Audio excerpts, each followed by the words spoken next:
UK का एक Citizen Kane विल्मन ऐसे ही एक दिन बीच में घूम रहा था। अचानक से उसकी नजर एक पीले बदबूदार पत्थर पे पड़ती है। वो उस पीले बदबूदार पत्थर को घर लेके आता है और उसकी जांच करता है। जांचने पर पता लगता है कि ये पीला बदबूदार पत्थर और कुछ नहीं बल्कि व्हेल की एक उल्टी है।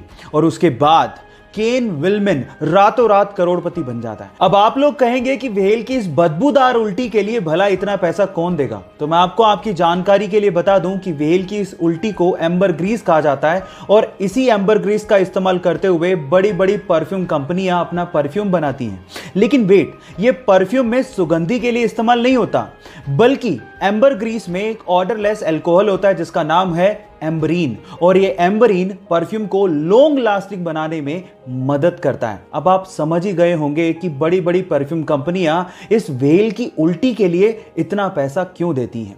ये इंटरेस्टिंग फैक्ट जान के आपको कैसा लगा? चैट सेक्शन में लिखना मत भूलिएगा। गाइस, क्या आपको पता है कि इस दुनिया का सबसे हल्का सॉलिड मटेरियल कौन सा है? डोंट वरी, मैं आपको बताता हूं। वो है एरोजेल, जो कि 99.8% एयर से बना होता है। ये सुन के आप लोग हैरान रह गए ना?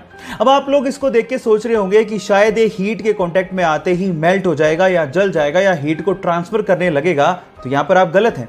एक्चुअली एरोजेल एक बहुत ही अच्छा हीट इंसुलेटर है। अभी बहुत अच्छा हीट इंसुलेटर है और साथ ही साथ ये हल्का होता है। इसी वजह से नासा इसे अपने स्पेस प्रोजेक्ट्स में मशीनरी को इंसुलेट करने के लिए इस्तेमाल भी करता है। लेकिन इसकी प्रोडक्शन कॉस्ट बहुत ज्यादा होती है। वो है 60 लाख रुपए पर केजी, जो कि सोने की कीमत से भी ज्यादा है। ये इंटरेस्टिंग फैक्ट जान के आपको कैसा लगा? चैट सेक्शन में लिखना मत भूलिएगा। गाइस, क्या आपने कभी सोचा है कि ऑयल या फिर वाटर के टैंकर हमेशा गोल ही क्यों बनाए जाते हैं, जबकि अगर क्यूबिकल शेप में बनाए तो टैंकर की कैपेसिटी को बढ़ाया जा सकता है? फिर भी हम लोग ऐसा नहीं करते। इसके पीछे का रीजन क्या है? डोंट वरी, मैं आपको बताता हूं। उसके पीछे का रीजन ये है कि जब भी किसी लिक्विड को किसी बॉडी में कैरी किया जाता है तो वो लिक्विड बॉडी के कॉर्नर्स में बहुत ज्यादा प्रेशर बनाता है, जिसकी वजह से कॉर्नर्स के क्रैक होने की संभावना बढ़ जाती है और लिक्विड वहां से लीक भी हो सकता है।